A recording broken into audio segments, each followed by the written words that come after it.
how to put Kodi on iPhone. Kodi is one of the most popular media players, but it's not on the App Store. In this video, we'll show you how you can install it.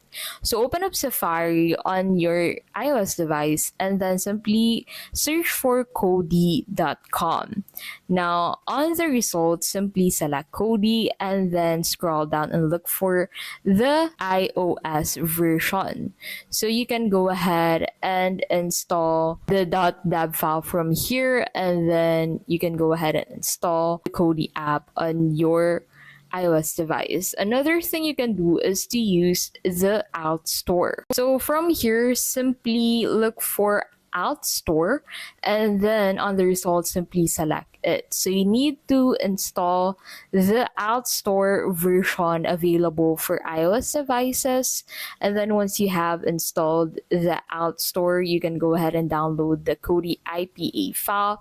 Use the Alt Store to sideload Kodi, and with a free Apple ID, you'll need to re-sign the app every 7 days. But it's quick and easy, and that is how you can easily put Kodi on iPhone.